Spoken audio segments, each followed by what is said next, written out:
Hablar de que los últimos año y medio, meses, 18 meses, 20 meses, han sido un periodo de transiciones. En inglés decimos es un understatement. Es algo obvio que ha sido un periodo de transiciones.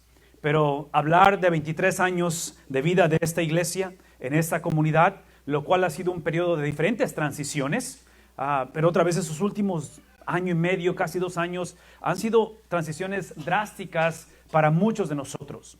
Inclusive, nosotros como matrimonio, y ahorita que presenté a mi esposa, como matrimonio, este enero pasado, y digo enero pasado, pero este enero de este año, hace 10 meses, hicimos una transición bastante drástica también en medio de COVID, y fue precisamente el dejar el pastorado de la iglesia local para empezar a servir con Texas Baptist, BGCT, Baptist General Convention of Texas. Somos los bautistas de Texas. Entonces transicionamos y después de 30 años de pastorear la iglesia local, empezamos ahora a servir a las iglesias, y eso es parte de estar aquí con ustedes esta tarde y celebrar este aniversario. Dentro del trabajo que hacemos dentro de Texas Baptist, en lo personal sirvo como estratega bajo la dirección de nuestro director, el hermano Rolando Rodríguez, que es pastor en la ciudad de Dallas también, y tenemos eso en común, el llamado al pastorado también. Así es que estos últimos 10 meses han sido meses intensos, porque gracias al Señor, por lo menos aquí en Texas, se han abierto las posibilidades de reuniones presenciales,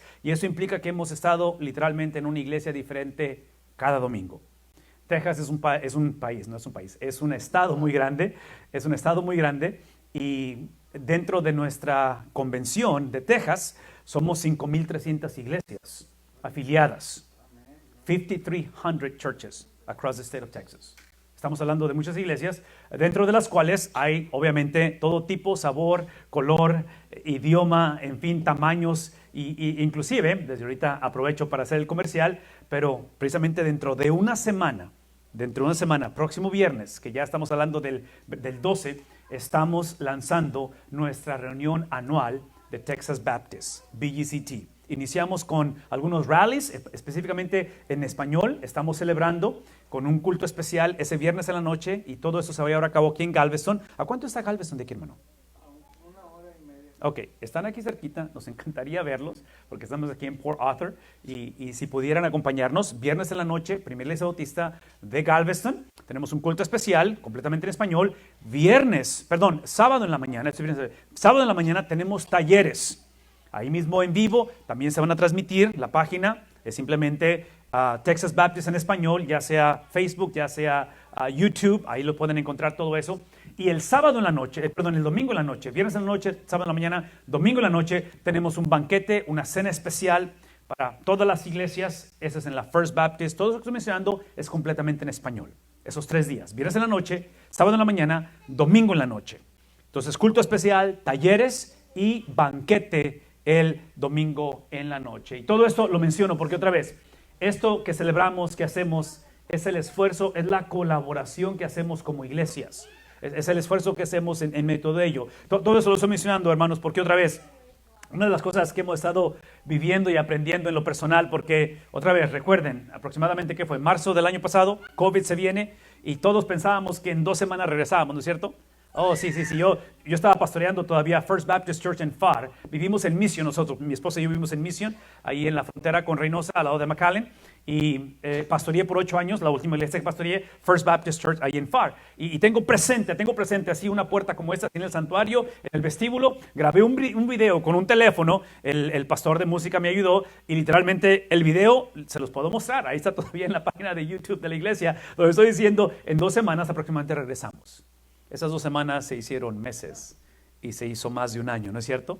En fin, fue un proceso en el cual eventualmente abrimos la iglesia, y luego la tuvimos que cerrar, y luego tuvimos que abrir, y luego que algo virtual, y todo eso lo menciono porque lo que empezamos a hacer, y esto lo empezamos a hacer de una manera personal, de una manera como iglesia, y eventualmente esto empezó a agarrar vuelo el asunto, tomó un momentum, que empezamos a hacer estudios bíblicos virtuales, como todos fuimos forzados a hacerlos, pero los empezamos a sistematizar los estudios bíblicos. De tal manera que no tengo el tiempo para platicar toda la historia, pero en julio 9, de este julio 9 pasado, a raíz de que ya todo se abrió, terminamos todo un programa de estudio que lo tenemos ahí atrás en una mesita para que ustedes se lo lleven. Es el material que proporcionamos o que tenemos disponible en cuestión de la enseñanza de la Biblia.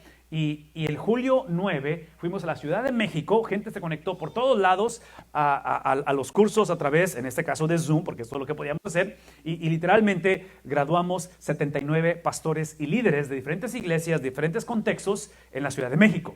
Entonces, menciono todo esto porque esa experiencia, el Señor fue una bendición grande. Yo en lo personal terminé completamente ya teniendo una relación media difícil con Zoom, porque fueron muchas horas de Zoom, pero el haber podido abrir las reuniones, el estar aquí esta noche, lo valoramos tanto, no saben cuánto valoramos esto.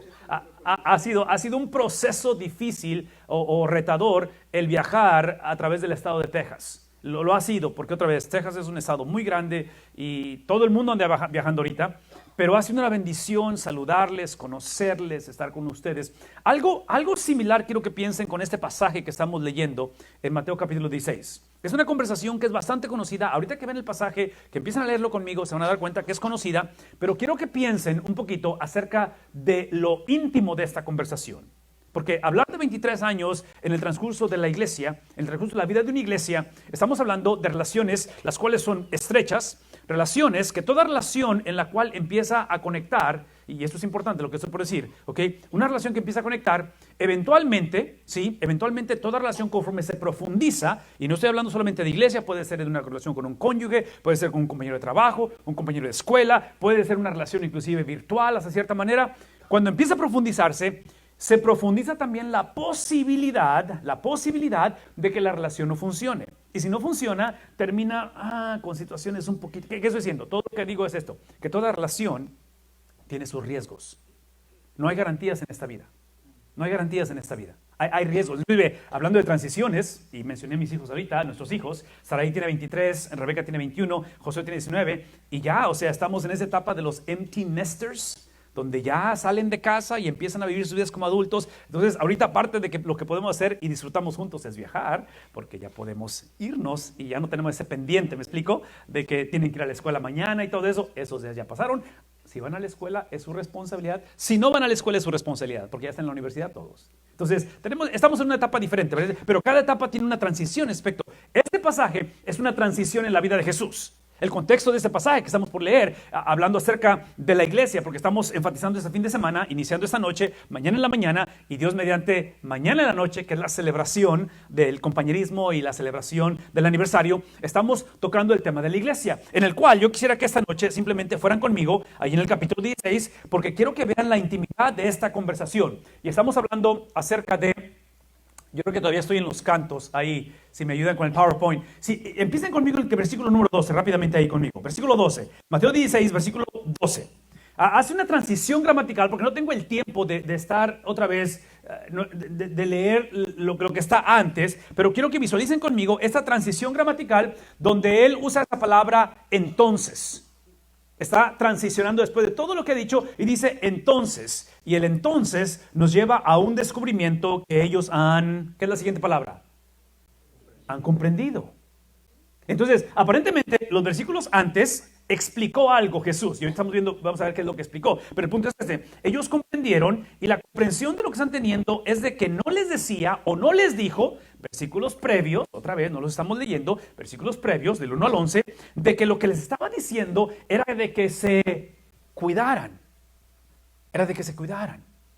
Y el cuidado que tenían que tener era literalmente de la levadura del pan, sino de la enseñanza de los fariseos y de los saduceos. Déjenme dejar un principio, así nada más rápidamente, poner mis cartas sobre la mesa y llegar a este punto. En cuestión del entendimiento, por lo que estamos viendo aquí, para que los discípulos hayan entendido, importante que es que pasemos tiempo en la palabra de Dios, que la estudiemos en comunidad, porque en lo personal creo que la interpretación de la Biblia es una experiencia en comunidad. Una vez más, la interpretación de la Biblia correcta es en comunidad. Y entiendo que la conversación con la Biblia inicia entre el Espíritu Santo, con el Espíritu Santo, la palabra de Dios y el lector. O sea, no necesitamos comentarios, no necesito un intermediario, no necesito los expertos, ni teólogos, ni doctores, nada de eso. Son importantes, son buenas herramientas y gracias a Dios por las personas que estudian. Gracias al Señor por ello. Pero Dios desea hablar al hombre. Lo ha deseado, lo ha hecho y todo lo que se necesita es el Espíritu Santo, su palabra y elector. ¿Todos conmigo en ese aspecto? Pero en el contexto de esta comunidad, aparentemente esta cuestión de que hayan entendido es algo que les sucede a ellos. Les sucede. No es tanto que ellos buscaron o que preguntaron o que profundizaron su conocimiento. Y otra vez, no estoy en contra de hacer eso. Simplemente estoy hablando de la intervención divina donde aparentemente esto les sucede. Y lo que les está sucediendo, vean lo que estamos leyendo. Lo que está sucediendo en ellos es que había en ellos aparentemente confusión. Una característica de la confusión típicamente es que no se ve en el espejo. Lo que estoy diciendo es esto, es de que típicamente es lo que se le llama en inglés un blind spot.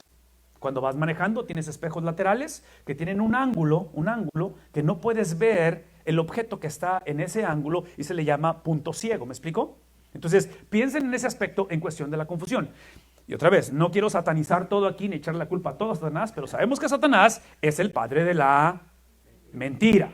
Entonces Satanás sabe que no puede tocar a la iglesia de Cristo, pero sí la puede confundir. ¿Sí ven la diferencia? O sea, nada nos puede separar del amor de Dios, pero sí nos puede confundir. Ahora, otra vez, no estoy echando la culpa a Satanás de esto, simplemente estoy diciendo de que en este caso, con respecto a la confusión que había aquí, esta confusión no es accidental, porque cuando ven en el pasaje que el problema era la enseñanza de ¿quién? Vean lo que dice al final. ¿Qué dice al final? La enseñanza de saduceos, y en otras palabras, era una enseñanza que decimos que iba en contra del evangelio, no por accidente. Y cuando hablo del evangelio, porque esto quiero dejarlo bien en claro, el evangelio es simplemente la persona de Cristo y la obra de Cristo. Ese es el evangelio. Es lo que Cristo dijo de sí mismo y lo que Cristo hizo basado en lo que dijo. Entonces, aparentemente estos religiosos lo que van a enseñar, lo que van a hacer, van a declarar guerra precisamente a ese evangelio. Entonces menciono esto porque esta confusión de la cual en este caso los discípulos están siendo influenciados y esta generación por la enseñanza de fariseos y saduceos, escuchen esta palabra importante, no es accidental, es con alevosía y es con desventaja. Y es ahí donde Cristo intercede, Cristo interviene y otra vez les da la habilidad de entender. Todo esto, otra vez, lo estoy mencionando porque he estado hablando acerca de transiciones, desde COVID, desde nuestro matrimonio, en el caso de nosotros, la iglesia por 23 años, pero yo argumentaría que como generación, y cuando hablo de generación estoy hablando de la iglesia de Cristo, específicamente la iglesia de Cristo, una de las transiciones más grandes es esto que está en la pantalla, que se le llama el deísmo moralista terapéutico. Este es un estudio que se hizo a través de un sociólogo cristiano, y estoy hablando del 2005 aproximadamente, estamos hablando de ¿qué? 16 años atrás, por ahí más o menos. Él hizo un estudio muy general con respecto a la juventud de hace 15 años, que ahorita ya no son jóvenes, pero estudió los jóvenes de las iglesias y empezó a indagar, a cuestionar, ¿qué es la palabra? Encuestar sería la palabra, con encuestas, ¿sí? Para ver qué es lo que creían los jóvenes. Y esta es la conclusión a la que llegó él. Y simplemente esta es la conclusión porque esta palabra lo que implica es que esa palabra de deísmo es simplemente declarar que hay una deidad. No necesariamente el Dios de la Biblia, no necesariamente el Dios de Israel, simplemente una deidad. Hay un ser supremo. Es la conclusión de esos jóvenes, ¿sí? La otra cosa es que habla de moralista, de moralismo. Porque, escuchen esto, si hay un Dios, lo cual la mayoría de la gente no tiene problema con que haya un Dios. El problema de la gente, el problema de la iglesia hoy en día no es que haya un Dios, siempre y cuando ese Dios no sea santo, que demande santidad. ¿Por qué? Porque cuando a Dios le quitamos su santidad, entonces todo lo que requerimos de nosotros es una generación con principios morales. Porque en realidad todos somos buenos, o sea, gente mala no hay. ¿Verdad? O sea, uno que otro por ahí que anda así medio descabellado, pero la mayoría de la gente, ¿qué decimos? Pagamos nuestros impuestos, no golpeamos a la mujer, vamos a la iglesia, de vez en cuando nos voluntariamos. O sea, hablamos de moralidad. ¿Por qué? Otra vez, porque el punto de atención soy yo, no tanto Dios. Porque, otra vez, creemos que hay un Dios, pero no el Dios de la Biblia. Entonces, nada más somos personas buenas. Y lo último es que cuando se me atora el zapato, porque es obvio que estamos en un mundo gobernado por Satanás, Génesis capítulo 3, la caída del hombre, todo eso, lo que yo necesito realmente, no necesito ser regenerado, porque otra vez, si mi problema, si en mi esencia todos somos buenos, es obvio que no hay depravación, ¿verdad? O sea, nadie nace siendo enemigo de Dios, nadie nace separado de Dios, todos somos no solamente creación de Dios, todos somos hijos de Dios, eso es lo que típicamente creemos. Eso es lo que hoy en día yo diría que es el problema. Así como había esa doctrina de fariseísmo y saduceos en contra del evangelio, la herramienta que yo argumento hoy en día que es extremadamente efectiva en contra de la iglesia y que ha confundido a la iglesia y que la iglesia está batallando hoy en día es pensar que hay un Dios, no el Dios de la Biblia, por lo tanto yo soy lo que yo digo que soy. E inclusive, escuchen decir, yo soy lo que mi sexualidad o mis preferencias personales son con respecto, eso es lo que define mi vida. Eventualmente lo que sucede es que cuando se me atora la carreta, cuando aprieta el zapato, lo que necesito es un terapeuta, un coach. Alguien que simplemente me dé un poquito de dirección, ¿verdad? Porque en realidad si hay un Dios, la realidad es que yo necesito un Dios que simplemente bendiga mi agenda, bendiga a mis hijos, que no me falte, que no se me descomponga el carro y que la vacuna funcione. Es lo que necesito, ¿no es cierto? Es el Dios que necesito. ¿Ese es el Dios de la Biblia? No. ¿Puede Dios hacer eso? Claro que lo puede hacer. Pero el punto de la historia no es lo que yo pienso de Dios. El punto de la historia es lo que piensa Dios de Él mismo. Ese es el punto de la historia. Hermanos, todo esto lo menciono porque lo que ha venido a suceder con todo esto, y hablando acerca de la iglesia, es que somos una generación que, basado en este tipo de mentalidad, lo que lo ha venido a exponer esa mentalidad es la manera en que estamos reaccionando a los cambios en nuestro gobierno o nuestra cultura. Y menciono eso porque en la separación de iglesia y Estado, en las transiciones que hemos vivido en las últimas, bueno, como generación son muchas, y es obvio que no estamos aquí para hablar de gobierno, estamos para hablar de la iglesia, pero hablo del gobierno o del Estado como punto de referencia, porque escuchen lo que voy a decir. El reto de nuestros gobiernos, sea el de nosotros, sea el de otro país, sea del país donde venimos, sea cualquiera, escuchen lo que voy a decir. El reto no es las transiciones que estamos viviendo. El reto que a raíz de que tenemos una distorsión del evangelio, cuando es tiempo de encarar el gobierno, o encarar, o experimentar, o pasar la batuta, después de 23 años, a la siguiente generación, potencialmente lo que no tenemos es una perspectiva bíblica de la función que el gobierno debe de tener. Entonces, cuando no sabemos lo que el gobierno debe de hacer a la luz de la Biblia, literalmente andamos a ciegas, andamos a tientas, porque no sabemos exactamente para dónde movernos o qué hacer cuando el gobierno impone, cuando el gobierno demanda. Menciono todo esto porque otra vez, lo que está aquí en la pantalla es importante.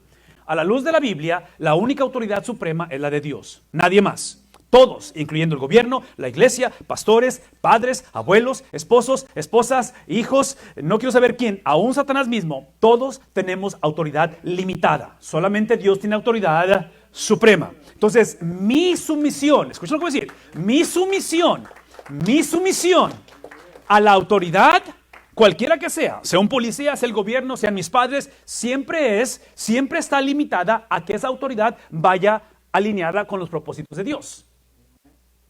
Una vez más, ¿sí? En otras palabras, yo necesito someterme a mis autoridades, Romanos capítulo 13, yo necesito someterme a mis padres, Efesios capítulo 6, ¿conmigo? ¿Sí? Esposas, están sujetas, todo eso es importante, es bíblico, pero esa sumisión siempre está limitada a la autoridad suprema.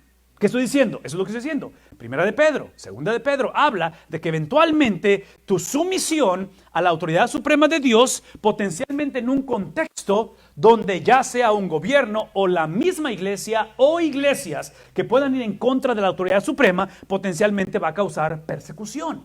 Y por eso Pedro dice en primera de Pedro, no os sorprendan cuando sean encontrados en diversas pruebas. Porque fidelidad, lealtad a Cristo, eventualmente va a crear persecución. ¿Estamos conectando con eso? Ok, todo esto lo menciono por lo siguiente. Porque a la luz de la Biblia, el gobierno se le ha dado autoridad. Sí tiene autoridad el gobierno y la necesitamos. Se le llama en inglés law enforcement. ¿Cuántos están contentos que hay un 911? ¿Sí? Es una bendición, ¿no es cierto? Por favor. O sea, claro que es una bendición. El tener ese servicio donde puedes, la policía, en fin, lo necesitamos, pero aquí está el punto. Esa autoridad en nuestra cultura, a raíz de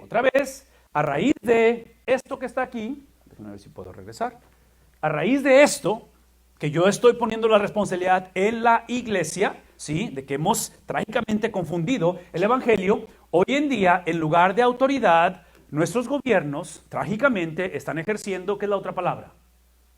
Autonomía. No autoridad, pero autonomía. La palabra autonomía es un sinónimo de autoridad suprema. El gobierno está actuando como si tienen autoridad suprema. El gobierno está legalizando cosas que van en contra del que tiene autoridad suprema. Entonces, como iglesia, no estamos pidiendo al gobierno que sea la iglesia. Estamos pidiendo que sea el gobierno, porque el gobierno fue instituido, fue creado literalmente para proteger, decimos en inglés, the sanctity of life. O sea, la santidad de la vida. Y trágicamente estamos haciendo cosas que van en contra de la naturaleza, de simplemente la existencia del ser humano. Y aquí no es una campaña en contra del gobierno, simplemente es retomar la conversación de la postura que la Biblia, la perspectiva bíblica con respecto al gobierno. ¿Por qué? Porque inicia a través de la iglesia. Aquí está el punto, y aquí decir, dejemos al gobierno por un lado, hablemos de la iglesia. En cuestión de la iglesia, ¿sí? La iglesia literalmente se le entregó la doctrina, se le entregó las llaves del reino, se le entregó el evangelio. Y trágicamente la iglesia, así como el gobierno, ha intercambiado su autoridad por autonomía, y el resto lo conocemos. Estamos viviendo situaciones difíciles y esto no parece que va a mejorar. A nivel de iglesia hemos literalmente, como lo acabamos de leer, la enseñanza de los fariseos y saduceos, de lo cual Cristo está advirtiendo a los discípulos. La iglesia ha negociado la doctrina por ¿qué cosa? Y yo argumentaría que la palabra es moralismo, pero la palabra que me gustaría que usáramos es la palabra disciplinas. ¿Por qué? Porque la confusión que hay hoy en día, literalmente, y aquí es donde quiero mostrarles, aquí es donde la iglesia, ¿sí?, ha puesto como parte de prioridad la disciplina de la vida. En otras palabras, las disciplinas son aquellas cosas de las cuales creamos como hábitos: el orar, el leer la Biblia, el ofrendar, el voluntariarme en la iglesia, el servir, en fin, todas estas prácticas que no son malas, son necesarias, pero esas prácticas no me llevan a una relación con Dios. Esas prácticas emanan de una relación con Dios. ¿Vemos la diferencia? No es más. Mis disciplinas como cristiano, de ayunar, de orar, todo lo que hacemos en disciplinas, en cuestión de construir esos hábitos, traemos a la familia, hacemos parte de la iglesia, todo eso es necesario, pero no puede estar como lo más importante, porque otra vez, vean lo que ha hecho la iglesia. O sea, la iglesia trágicamente, la iglesia ha literalmente, así como el gobierno, ha invertido el orden de tal manera que hoy en día esa disciplina es moralismo. Hoy en día pensamos en multiplicación o los filtros como escogemos una iglesia, y literalmente queremos iglesias que vayan de acuerdo con mi idiosincrasia. La palabra en inglés es worldview. Que estén de acuerdo, como yo digo, de la cultura que como me crió mi papá, del seminario que vengo o del pastor previo que tuve. Y otra vez, nada en contra de la abuelita ni del pastor previo, pero aquí es el punto. Aquí no se trata de mi idiosincrasia, se trata de la idiosincrasia de Cristo. Se trata de la perspectiva de Cristo. Se trata de la manera en que Cristo pensó. Entonces, mis disciplinas son importantes siempre y cuando mis disciplinas me lleven hacia una persona. Y esa persona no soy yo, esa persona es Cristo. Menciono todo esto porque observen lo que sucede. Entonces ahí lo que hacemos, observen esto, estoy hablando de lo que ha creado la confusión. La confusión lo que ha creado ahora es que ahora en la adoración, ¿sí?, lo que ha creado es literalmente pensar que lo más importante es encontrar una iglesia o un matrimonio o una escuela o un trabajo que literalmente me ayude a descubrir y a literalmente explorar o crecer mi potencial. Inclusive hoy en día, unas cosas difíciles que vemos a nivel matrimonio es cuando vemos una pareja, y otra vez estoy hablando de cristianos, ¿ok? Si no has conocido a Cristo, yo creo que eso es significativo todavía, pero estoy siendo un poquito crítico en contra de nosotros como seguidores de Jesús, porque esa es la realidad en que estamos viviendo. Donde ahora estamos más interesados en descubrir mi potencial y buscar o casarme con alguien que me ayude a literalmente a salir. E inclusive hoy en día veo muchas parejas que se ven frustrados porque el haberme casado con ella ha detenido, ¿qué cosa? Mi potencial. Porque Él me detiene. En fin, todo esto lo menciono porque al final la doctrina, lo que hemos hecho de ella, pensamos que es mi testimonio. Hablando de testimonio de historia, yo llegué aquí en Estados Unidos en 1990. Transiciono de México para acá, y cuando llego aquí yo descubro por primera vez en mi vida, soy de una ciudad muy pequeña en el sur de Tamaulipas, y descubro por primera vez en mi vida lo que se le llama la televisión cristiana, el teleevangelismo. Donde yo vengo, sí había televisión, pero no la veíamos mucho. Yo nunca tuve cable ni cosas por el estilo, entonces yo no sabía eso. Cuando llego aquí, llego a Harlingen, allá en la frontera, descubro el teleevangelismo. Y el teleevangelismo en 1990, descubro el evangelio de la prosperidad, que es interesante porque ese no es evangelio número uno, y la segunda, que el único que prospera es el predicador. De ahí no encuentro a nadie más prosperando. En fin, el punto era que ahí el énfasis era la sanidad y la abundancia financiera. ¿Alguien sabe de qué estoy hablando? Sí, ok. Aquí está el punto. Pensando en lo que ha transicionado después de esos años, en el Evangelio de la Prosperidad en el 2021, ha cambiado, las cosas han cambiado. En aquel tiempo, cuando yo llegué, otra vez, era simplemente abundancia, de que si ofrendabas o tenías suficiente fe ibas a sanar. Ustedes están hablando, sanidad y todo ese rollo. Ok. Hoy en día, el énfasis está en esto. Está enfatizado en tu experiencia personal, en realizar tus sueños, se trata de tus sueños, obviamente, en descubrir, ¿qué cosa? Tu potencial, en el mejoramiento de tu vida, tu mejor vida ahora, promesas que Dios nunca hizo, las empezamos a reclamar, los cuales nunca Dios, la insatisfacción crónica que tenemos, siempre la gente está insatisfecha, siempre estamos insatisfechos, ¿sí? No te conformes, otra vez lo que puede decir el matrimonio. La otra cosa que trágicamente se traduce en el sueño americano, de que ahora a la iglesia se le conoce más por lo que está en contra en lugar de lo que está a favor, ¿sí? El énfasis de ser una persona feliz, en lugar de tener una perspectiva bíblica de lo que es la maldad y el sufrimiento, positivismo con la Biblia y la clásica, ayúdate a ti mismo. Todo esto lo menciono por lo siguiente, porque lo que encontramos hoy en día, en el 90, cuando yo llegué en la predicación moralista o del Evangelio de la Prosperidad, lo que encontrábamos era la historia de David y Goliat. Alguien predicaba este pasaje del libro de Samuel, capítulo 17, y básicamente lo que enfatizaba era lo siguiente. Eso es lo que típicamente decía la predicación moralista. Tú eres David, tú tienes que afirmar tu actitud, tú eres literalmente, imítalo, sigue el ejemplo de él. Y al final hacía una invitación evangelística, pero era la clásica donde el pastor se paraba enfrente, predicaba o narraba una historia de la Biblia y simplemente buscaba la manera de que la gente se identificara con la persona en la Biblia. Esto es lo que sea. Entonces, si tú eres David, el punto aquí es simplemente que debes de seguir su ejemplo, imitar su actitud. Eso es lo que encontré en el 90. Hoy en día, vean el cambio, hoy en día es radical, porque hoy en día ya no es la actitud de David, ahora tú eres David, tú eres el centro del universo, tú eres la persona más importante. De tal manera eso implica que ahora hay que afirmar tu actitud, tú eres el evangelio, o sea, tu testimonio es lo más importante, simplemente comparte tu experiencia, cómo fuiste transformado, qué es lo que Cristo hizo en tu vida. Si Dios quiere usarte a ti, no te conformes, alcanza tus sueños y tu potencial. Otra vez, esto lo estoy diciendo con bastante sarcasmo, estoy siendo crítico con nosotros, porque trágicamente hoy en día tenemos una generación que estamos usando pasajes como estos para literalmente enfatizar esto. Puedo predicar cada uno de estos pasajes y ver que realmente el énfasis aquí no somos nosotros. Este es mi punto esta noche. Mi punto es que hoy en día, trágicamente, la iglesia no solamente está demandando, pero los pastores también nos encanta. ¿Qué cosa? Sermones prácticos. En otras palabras, esto es lo que tenemos hoy en día, esto es lo que hemos cultivado y esta es la realidad de nuestra situación.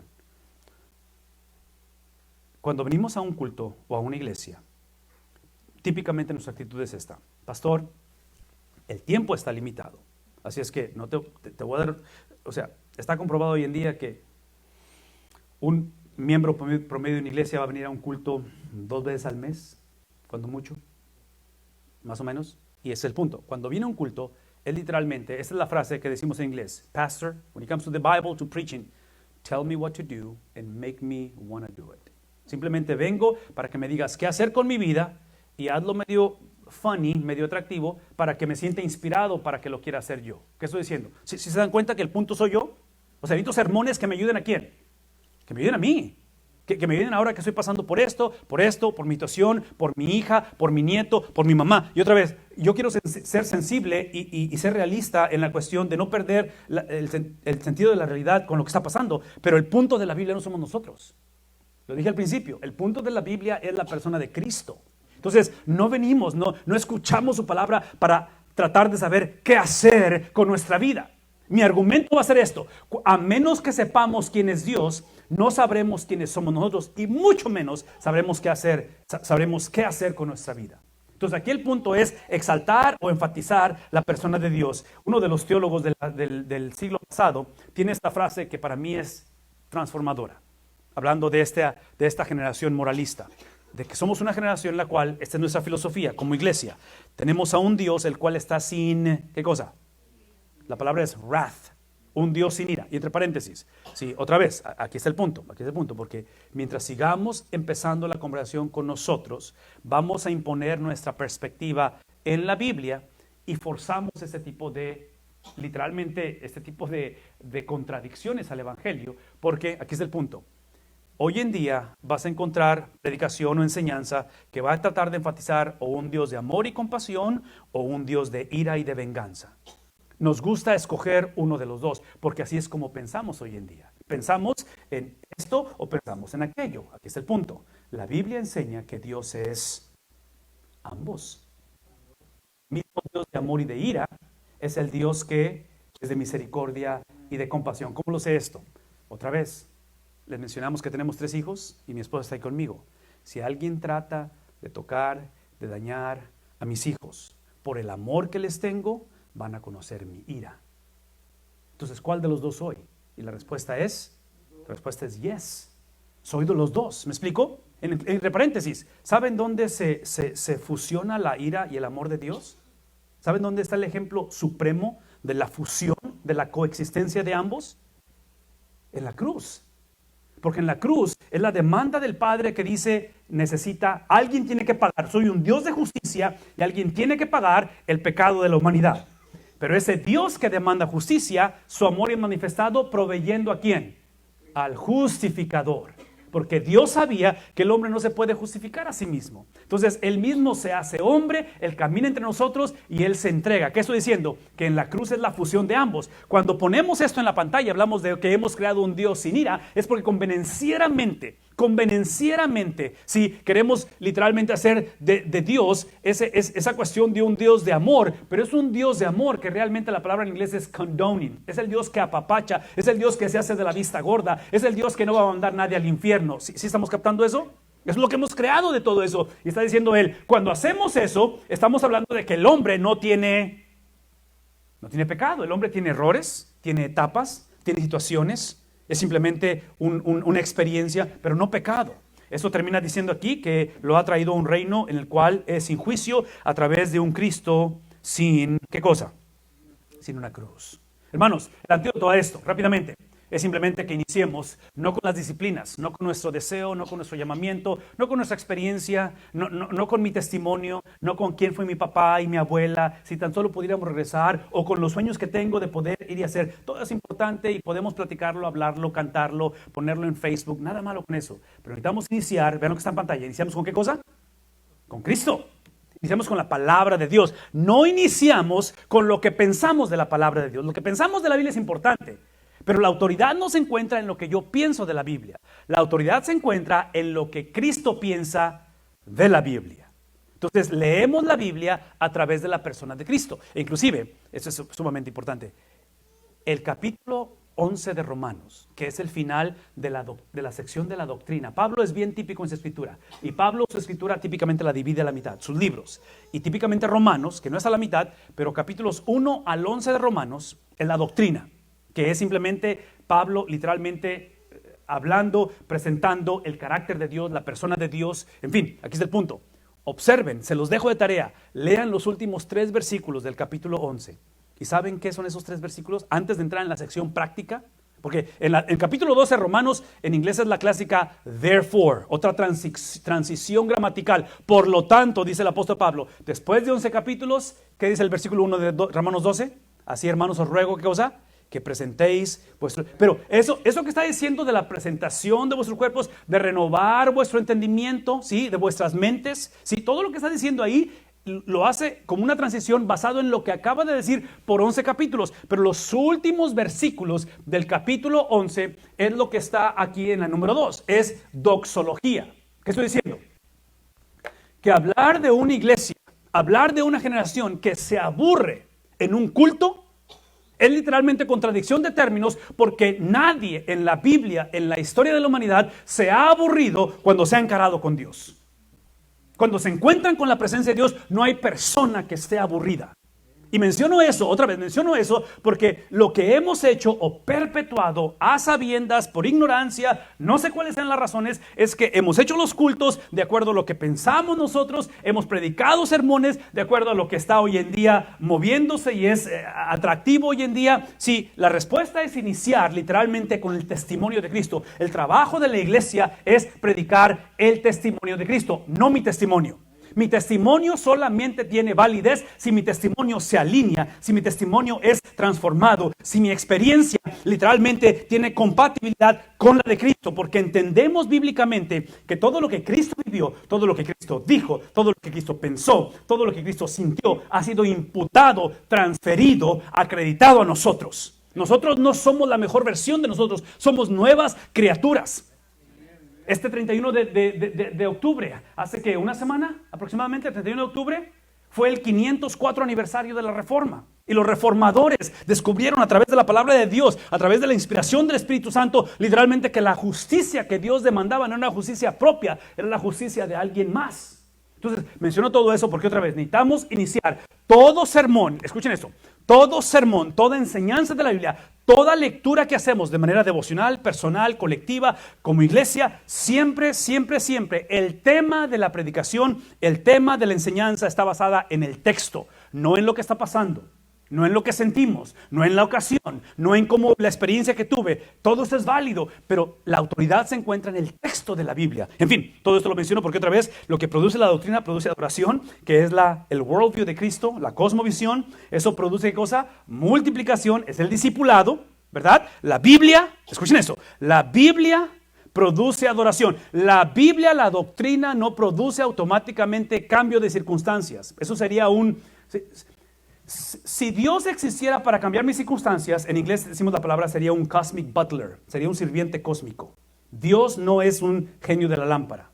Lo que Dios promete cuando nos encaramos con Cristo, con su palabra, con la palabra hecha carne, promete cambiar nuestro corazón, nuestra mente, nuestra actitud. ¿Qué es lo que sucede? Vean esto, lo que sucede es que nos da la habilidad de adorar a Dios. Filipenses 1, al final del capítulo 1, Pablo está en la cárcel, hablando a la iglesia que él amaba, y estando en la cárcel, sabiendo que sus días estaban contados, dice, porque para mí el vivir es, y el morir es, ok, ese es el punto. Para mí el vivir es adoración, es doxología. Todo lo que hago es reconocer la grandeza de Dios. Todo lo que hago es tener la habilidad, como dice Tony Evans, es tener la habilidad, porque esto es la fe. La fe es actuar como si lo que Dios dijo es verdad. Él estando en la cárcel dice, para mí es doxología, y morir es doxología en toda su plenitud, porque no habrá ninguna barrera el día que muera. ¿Qué estoy diciendo? Que el orden de prioridad ha cambiado. Por lo tanto, observen esto. Esta adoración produce multiplicación, y ahora sí, ¿qué es lo que produce al final? Vean la palabra al final. Produce las disciplinas de la iglesia, la disciplina de los jóvenes, de los ancianos, de los diáconos, de los pastores. Vean lo que es el estilo de vida ¿de quién? Literalmente. Dos cosas rápidamente. Para que la iglesia viva el estilo de vida de Cristo, y cuando digo estilo de vida de Cristo, por favor, no sé si esto está claro. El estilo de vida de Cristo, la cosmovisión de Cristo, la perspectiva de Cristo, el sentir de Cristo, el actuar de Cristo, esos 33 años ha sido imputado, transferido, entregado a la iglesia. No sé cómo enfatizar eso. No hay manera de ser salvo en esta vida de una condenación eterna, ser salvo de la ira venidera, a menos que mi pecado haya sido imputado, transferido, acreditado a Cristo. Ese viernes, Pablo dice en Corintios, el que no conoce pecado por nosotros, ¿qué pasa? Se hizo pecado porque Él asumió mi responsabilidad. Cristo en la cruz se convierte en la acumulación, se convierte en la expresión más grotesca y más obscena de pecado en la historia de la humanidad. Es lo que Cristo se convierte ese viernes. Y el Padre, siendo un Dios justo, Él no tiene opción. La muerte que Él impone en la vida de su Hijo es una muerte justa. Porque Cristo se hizo responsable de nuestro pecado. Aunque Él no cometió pecado, pero se hizo responsable. ¿Vemos la diferencia en ese aspecto? Entonces, la muerte de Cristo no fue injusta. La muerte de Cristo fue justa porque Él asumió voluntariamente nuestra responsabilidad. Escuchen lo que voy a decir. Esa es la primera parte de la conversación para ser salvo. La segunda parte, porque es una doble transacción, la segunda parte es que ese domingo en la mañana, así como el viernes, tú y yo le imputamos, transferimos nuestro pecado. Y literalmente, vean eso, ese viernes cuando confesamos nuestro pecado, literalmente nos posicionó, no que nos sintamos, escuchen lo que estoy diciendo, no que nos sintamos, y es importante cómo nos sentimos, pero escuchen esto, nos posicionó en un estatus, en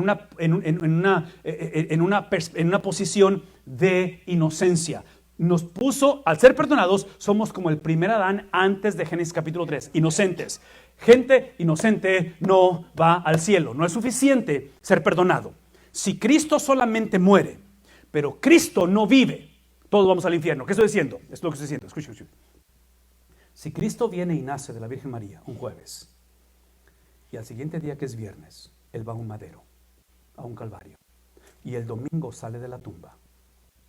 Jueves nace, viernes muere, domingo va a la tumba, todos vamos al infierno. ¿Por qué? Porque así como le transferimos ese viernes nuestro pecado a Él, y Él muere y toma nuestro lugar, era necesario que Él viviera. Era necesario que Él naciese siendo un bebé y caminase por este mundo. ¿Por cuántos años vivió? 33 años. Porque su vida en la tierra fue el cumplimiento, la sumisión a la palabra que el Padre había establecido. Cristo viene a cumplir. Cristo viene a hacer esto que se había convertido en una maldición para ti y para mí. Porque eso es lo que hizo la ley. La ley nos maldijo. La ley nos recordó que no teníamos la habilidad de iniciar con doctrina. Solamente lo que sabíamos era iniciar con disciplinas. Por eso encontramos en la Biblia, encontramos a fariseos y saduceos que eran expertos en las disciplinas, que eran amos de la ley, que sabían dominarla, pero la verdad es que no podían. La verdad es que la ley literalmente era algo que les recordaba la separación que había entre ellos. Entonces, ese perdón de pecados no es suficiente. La muerte de Cristo no es suficiente. Cristo tenía de igual manera que vivir, porque así como su muerte nos trae perdón, su vida, sus 33 años, que es transferida, imputada, acreditada, nos trae literalmente una posición de justicia. Y la justicia que tenemos es que esta noche tenemos la habilidad de ser libres, no solamente de pecado, pero dejar de ser la generación que pensamos que el cristianismo es una vida de disciplinas. Es simplemente una mejor versión de mi estilo de vida. Si tan solo con que no regrese a las costumbres, con que mi hijo no sea como mi papá o como su abuelo, simplemente que este pastor no sea. ¿Sí ven lo que está pasando? Estamos hablando de moralismo, estamos hablando de cambios de actitudes, de cambios de mentalidad. Por favor, escúchenme eso. Esto es importante después de que nos encontramos con el testimonio de Cristo. Yo argumento que el cambio que necesitamos es la obra literalmente del Espíritu Santo, obrando, no solamente sellando la vida del hombre, pero literalmente saturándolo y llenándolo. Ya que es salvo a la persona, ahora necesitamos el sello, necesitamos su llenura, necesitamos su plenitud en él. Vean lo que voy a decir. Esto que está enfrente de ustedes no se vive, no se experimenta de una manera individual. Inicia de una manera personal, pero solamente se puede vivir de una manera colectiva. Es por eso que la iglesia no puede seguir siendo opcional. La iglesia nos salva, la iglesia nos permite vivir como salvos. La iglesia, escuchen eso, la iglesia es el lugar bajo la unción del Espíritu Santo donde el cristiano recuerda que no es salvo por las disciplinas, es salvo a través de Cristo solamente. Vean tantito. La iglesia es el lugar donde somos recordados por el empoderamiento de su Espíritu, donde no somos salvos por moralismo, no somos salvos por obediencia propia, no somos salvos por sinceridad o cambios. Escuchen, inclusive no somos salvos por fe, somos salvos por la posesión de una fe. Cuando esa fe habita en nosotros, cuando literalmente esa fe nos lleva a una persona. ¿Y qué más? Ven esto, de que no solamente somos salvos a través de Cristo, no a través de prácticas o reglas, pero ahora que somos salvos a través de Cristo, somos salvos para obedecer. Somos salvos para esta palabra. Somos salvos para obedecerla. La obediencia que está demandando el Señor de su iglesia es la obediencia de Cristo imputada a su iglesia. No es otra vez, no es simplemente que tenemos que ser creativos, tratar de figurar qué hacer. Es literalmente que reunión tras reunión, día tras día, momento tras momento, iniciamos con el testimonio de Cristo. Leemos el Antiguo Testamento a través del Nuevo Testamento, leemos los dos testamentos a través de la persona de Cristo. Y lo que Cristo dijo, lo que Cristo enseñó, lo que Cristo interpretó, lo que Cristo predicó, eso predicamos. Lo que Cristo vivió, hay una razón por qué este carpintero no nació un jueves, no murió un viernes y resucitó un domingo. Él vivió en este mundo porque su vida de 33 años era necesaria que ese domingo, cuando saliera de la tumba, fuera transferida a nosotros, fuera imputada a nosotros, de tal manera que esta noche, literalmente ante la presencia de Dios, legalmente somos 100% legalmente inocentes, legalmente como si nunca hubiésemos pecado, legalmente, número 3, es que ya obedecimos toda su palabra porque la obediencia de Cristo está en nosotros y legalmente somos hijos de Dios. Nada nos puede separar de la persona de Dios, literalmente por la persona de Cristo, por la obra de Cristo, por el sentir de Cristo, por las promesas de Cristo y porque Cristo dijo que un día venía Él por segunda vez. Así es que mi invitación, en un fin de semana como este, regresemos. No tanto a moldear jóvenes, a cambiar generaciones, a cambiar. Todo eso para mí es algo que emana de la doctrina, emana de las escrituras, emana de la palabra hablada, de la palabra hecha carne, que produce una generación literalmente de hombres y mujeres que adoramos a Dios. Produce doxología, produce esa actitud en medio de cárceles, en medio de persecución, donde Pablo dice, porque para mí el vivir es Cristo, el morir es ganancia. Porque entiendo que la promesa no es que Él, hablando de Filipenses, no es que Cristo me fortalece en todo, es que Él me va literalmente a dar esa habilidad de mantenerme firme aun cuando no pueda hacer todo. Porque dice Filipenses 4:13, todo lo puedo en Cristo, ¿verdad? Pero el énfasis no es que todo lo puedo en Cristo, el énfasis es que Él me fortalece aun cuando no puedo.